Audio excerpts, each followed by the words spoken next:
No one at NBC Studios understood why Bruce Lee smiled after Andre the Giant threatened him in front of everyone. A man weighing over 400 pounds had just promised he would lift him up like a child on national television. Bruce showed no fear, did not back down, and did not ask to cancel the show. He simply adjusted his tie slowly and said a phrase that left the production team frozen. That is a promise I really want him to try to keep. 45 minutes later, millions of people were watching live what seemed like just another interview on The Tonight Show, but behind the scenes. The tension was so real that several assistants avoided even crossing the hallways between dressing rooms, because Andre the Giant was convinced that that night he would humiliate a small kung fu actor in front of all of America, and Bruce Lee had already calculated exactly what would happen the instant the Giant tried to touch him. NBC Studios, Burbank, California, November 1971. Friday night, 11:16 p.m. Gerald Mayers stands motionless in the narrow hallway between dressing rooms 1 and 3, clutching a clipboard to his chest as sweat soaks through his shirt. He has worked for Johnny Carson's show for 2 years and has seen almost everything behind those walls, drunk comedians, actors insulting each other before going on air. But nothing prepared him for that night. Because his only responsibility seemed simple: make sure 2 men reached the stage on time. One of them was Bruce Lee, the other, Andre the Giant. And just 12 minutes before airtime, something happened between their dressing rooms that completely transformed the show. It had all started 3 weeks earlier in Johnny Carson's private office on the 2nd floor of NBC Burbank. The show's ratings had dipped slightly during November, and the network wanted an episode capable of getting the whole country talking on Monday morning. Carson, leaning back in his chair while spinning a pencil between his fingers, got straight to the point. He wanted to bring back Bruce Lee. The audience kept sending letters about his last appearance, and Carson knew Bruce had something television rarely found: presence. Fred de Cordova confirmed that Bruce was available and looking for exposure while waiting to close a film deal with Warner Brothers. But Carson didn't want a repeat of broken boards or speeches about martial philosophy. He wanted attention, something unpredictable, something that would make the audience feel that. At any moment, everything could spiral out of control. Then, he smiled. That smile Ed McMahon described as dangerous, because it usually meant Johnny Carson had just had a brilliant or disastrous idea. Carson proposed placing Bruce next to someone physically gigantic, someone who would make the audience immediately think Bruce Lee had no chance, no script, no choreography. Just putting them face to face and seeing what happened. Fred hesitated as soon as he heard the name Andre the Giant, a French wrestler nearly 7 feet tall and over 400 pounds who was beginning to fill arenas all over the country. The concern was evident. Putting a professional wrestler of that size on live television next to a martial artist of barely 135 pounds could end very badly. But Carson smiled calmly again. That was precisely why people would watch. The decision set everything in motion. Bruce Lee accepted the invitation in less than a day. He needed exposure on American television. In Hong Kong, he was beginning to become a star, but in Hollywood they still treated him as an exotic curiosity, a secondary actor useful for small roles. That appearance could change something more important than just a night of television. Getting Bruce was simple, getting Andre the Giant was not. Andre was in the middle of an East Coast tour, wrestling 4 or 5 nights a week in different cities, and moving his schedule meant altering contracts, flights, and entire arenas. But when his representative heard the words Tonight Show and 28 million viewers, he reorganized everything immediately. Andre would fly from Philadelphia to Los Angeles on Friday morning and be at NBC Studios before 4 p.m.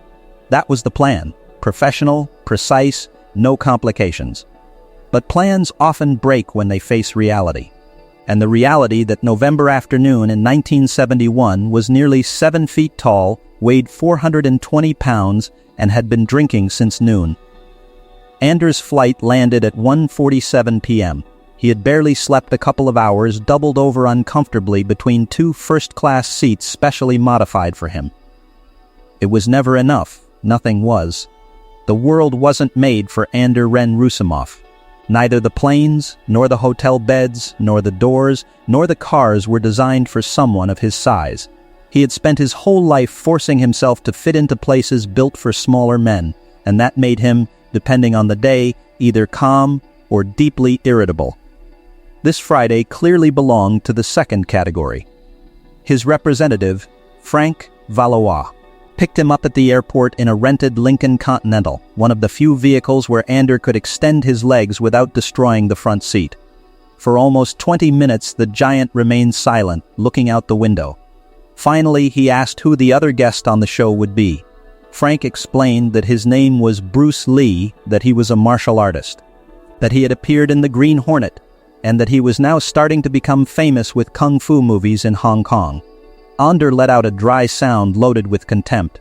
He didn't understand why they wanted to put him next to a kung fu actor in front of millions of people. To him it sounded less like television and more like humiliation disguised as entertainment. He felt Carson wanted to use his size as a spectacle to make a small man look interesting. Frank decided not to argue. He had learned long ago that when Ander got into that mood, the smartest thing was to keep quiet. What he didn't dare tell him was something he had heard days earlier at NBC. One of the show's producers had remarked that Johnny Carson kept saying Bruce Lee was the most impressive physical specimen to ever grace The Tonight Show. And Ander, though he didn't know it yet, deeply hated being compared to anyone else. Frank knew perfectly well how dangerous those words could be. Ander wasn't just famous, he was a living legend. They called him the eighth wonder of the world. He had lifted huge men over his head in front of thousands of people, and years earlier he had once flipped a car during a bar fight in Montreal after someone insulted him by calling him a monster. His size wasn't just physical, it also occupied every emotional space around him. For that reason, Frank immediately understood the problem. If Ander found out that Johnny Carson considered a 135-pound kung fu instructor more impressive than him, that night could end in disaster. Ander finally arrived at NBC Studios at 4:22 p.m., nearly 40 minutes late.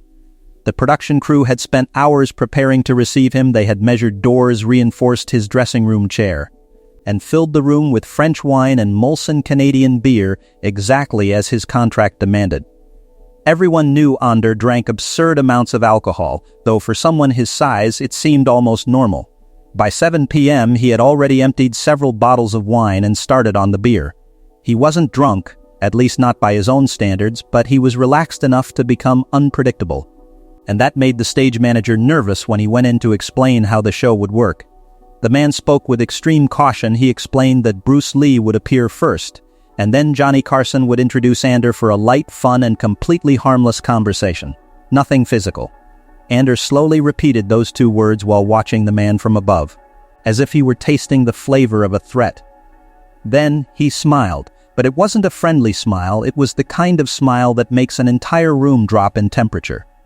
"We'll see," he finally replied. Bruce Lee arrived shortly after, at 5:15 p.m. He arrived alone, without representatives, without assistants, and without the usual entourage of television stars. He carried only a small leather bag and a navy blue suit that his wife had chosen that morning. The assistant in charge of receiving him, a young woman named Carol, recognized him immediately. But it wasn't his fame that impressed her, it was something much harder to explain. Bruce Lee transmitted a sensation that cameras could never fully capture. Stillness, absolute control.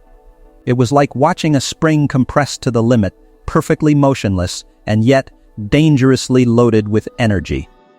As he walked down the hall toward his dressing room, Carol began to notice something strange. She noticed it from the first moment. Bruce Lee walked without making a sound.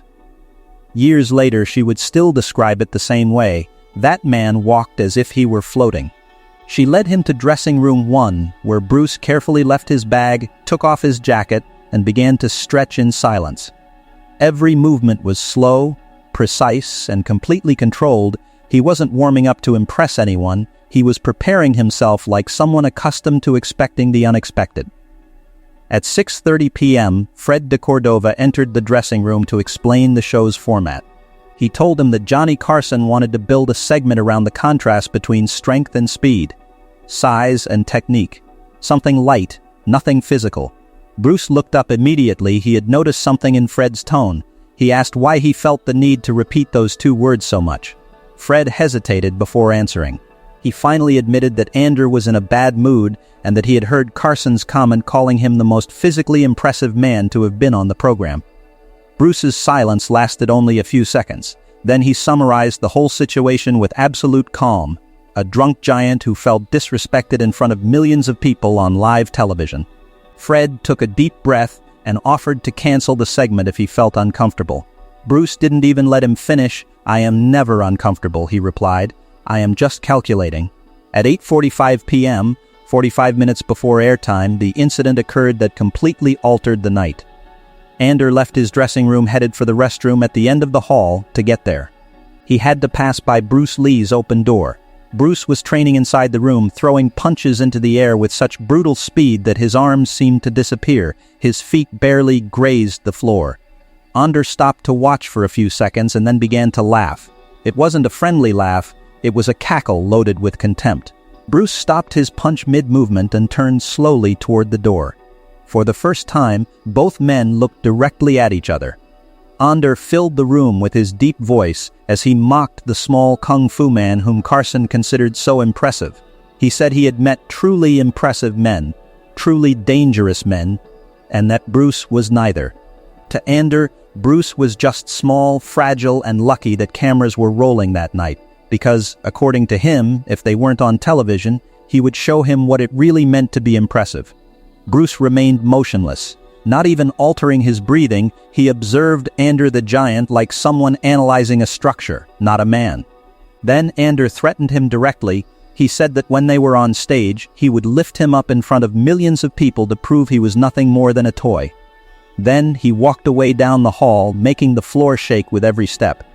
A production assistant was paralyzed upon hearing that and ran toward Bruce, thinking he would cancel the show. But Bruce only smiled while slowly adjusting his tie. He promised to lift me in front of 28 million people. It is a promise I really want him to try to keep. At 11:31 p.m., The Tonight Show went on air. Johnny Carson introduced Bruce Lee, and the audience erupted in applause before he even uttered a single sentence. The interview progressed with jokes and philosophy. Bruce spoke about adaptability, about flowing like water. Everything seemed calm until the second guest appeared. When Ander crossed the curtain, the entire studio fell silent. His size seemed impossible. He walked to the desk and stood next to Bruce, making the difference between them clear. Then he took the chair where Bruce was sitting and lifted it with one hand. The audience screamed. Carson jumped up, the cameraman lost control, and, while suspended in the air, Bruce did something no one expected. He didn't fight, he didn't try to escape. He simply shifted his balance and stood on the chair while it was still held aloft. Now, both were face to face. Then, Bruce raised two fingers and pressed an exact point on the giant's wrist. Ander's hand opened involuntarily. The chair fell to the floor with a brutal crash. But Bruce had already moved. In an instant, he was on Johnny Carson's desk, perfectly balanced, observing the strongest man in the studio as if it had all been part of a lesson. The silence was absolute. Ander looked at his own hand without understanding what had happened. Never before had anyone taken control of his body using only precision. Bruce spoke calmly. "Do not expect the world to adapt to you. Learn to find the space others cannot see." For the first time, Ander the giant looked down, then sat down slowly and said 7 words that no one in the studio would ever forget. "I have never met a man like you." The audience exploded in applause, but it no longer looked like television. It looked like a demonstration of something much deeper.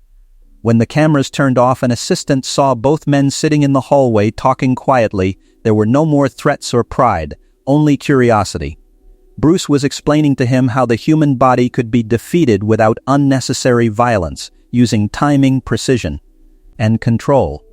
And that night, in front of millions of people, Ander understood something that Bruce Lee had tried to teach his whole life.